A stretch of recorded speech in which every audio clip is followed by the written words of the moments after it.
आजादी का अमृत महोत्सव।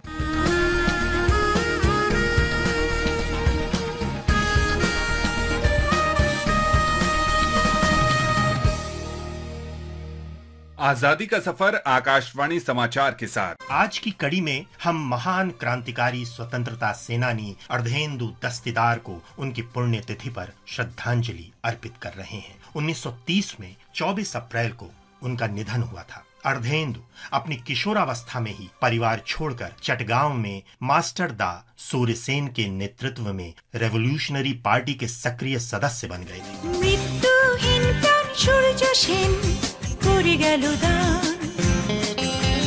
হাসি মুখে পড়লো ফাঁসি জানলো শিখা অনির্বাণ। चटगांव शस्त्रागार पर हमले के कुछ सप्ताह पहले वे उच्च शक्ति के बम बनाने में काम आने वाले पिक्रिक एसिड पाउडर के कारण हुई एक दुर्घटना में गंभीर रूप से जल गए थे। 1930 में 18 अप्रैल को शस्त्रागार पर हमले में शामिल होते समय भी वे पूरी तरह स्वस्थ नहीं हुए थे।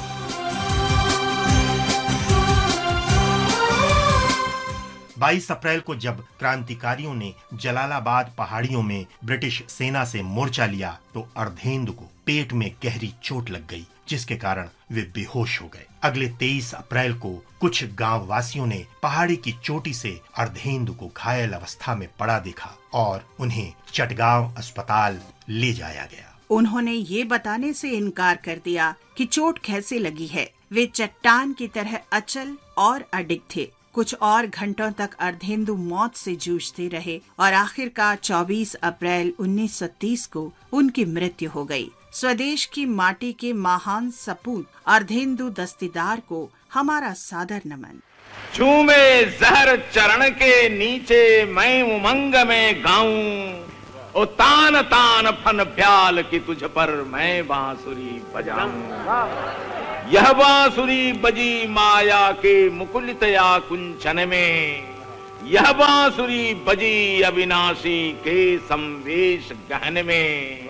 24 अप्रैल राष्ट्रकवि रामधारी सिंह दिनकर की भी पुण्यतिथि है। रामधारी सिंह का जन्म बिहार के बेगूसराय जिले में हुआ था। 1929 में जब पटना कॉलेज में उन्हें दाखिला मिला तो वे देश में आ रहे बदलावों से सक्रियता से जुड़ते चले गए। उन दिनों स्वतंत्रता आंदोलन अपने चरम पर था। दिनकर ने पटना में साइमन कमीशन के खिलाफ प्रदर्शन में भाग लिया। ब्रिटिश प्रशासन के लाठीचार्ज में लाला लाजपत राय की मौत की खबर ने दिनकर को आक्रोश से भर दिया। लगभग इसी समय रामधारी सिंह दिनकर ने देशभक्ति की कविताएं लिखनी शुरू की। अस्तित्वों के अनस्तित्व में, महाशांति के तल में, यह बांसुरी बजी शून्यासन की समाधि निश्चल में, ओ कंपहीन तेरे समुद्र में जीवन लहर उठाऊं, ओ तान तान फन प्याल की तुझ पर मैं बांसुरी बजाऊं। सरदार पटेल द्वारा किसान सत्याग्रह के नेतृत्व की सराहना और सम्मान में विजय संदेश शीर्षक से कविता लिखी थी। ये सत्याग्रह बारदोली सत्याग्रह के नाम से जाना जाता था। सरकार के कोप से बचने के लिए कुछ समय के लिए दिनकर की कविताएं अमिताभ के छद्म नाम से लिखी गईं। 14 दिसंबर 1928 को जतिन दास की शहादत पर उनकी कविता प्रकाशित हुई। अक्षय बट पर बजी बांसुरी गगन मगन लहराया, ओ दल पर विधि को लिए जलधि में नाभि कमल उग आया, ओ जन्मी नव चेतना सिहरने लगे तत्व चल दल से, ओ स्वर काले अवलंब भूमि निकली प्लावन के जल से।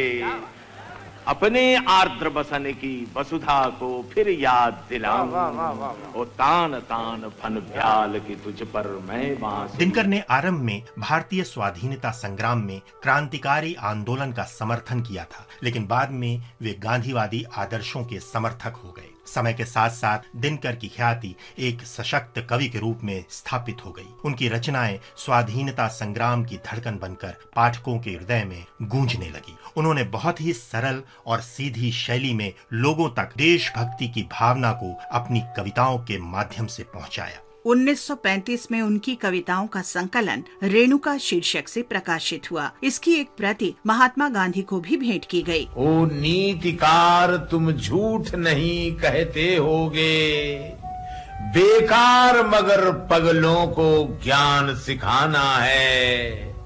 मरने का होगा खौफ मौत की छाती में, जिसको अपनी जिंदगी ढूंढने जाना है। दिनकर की रचनाएं न केवल राष्ट्रभक्ति से ओतप्रोत थी, बल्कि वे इस जटिल विश्व में नैतिक दुविधाओं पर भी गहन विमर्श प्रस्तुत करती थीं। 1952 में रामधारी सिंह दिनकर को राज्यसभा का सदस्य मनोनीत किया गया। दिनकर को 1959 में साहित्य अकादमी पुरस्कार मिला। 1959 में ही भारत सरकार ने उन्हें पद्म विभूषण से अलंकृत किया। इस महान रचनाकार ने 24 अप्रैल 1974 को अपनी अजर अमर ख्याति छोड़कर इस संसार से विदा ली। इस महान राष्ट्रवादी प्रखर प्रतिभा रामधारी सिंह दिनकर को हमारा शत शत नमन। और अब आकाशवाणी समाचार के साथ आजादी का सफर की ये कड़ी यहीं संपन्न होती है। कल फिर मिलेंगे अगली कड़ी के साथ।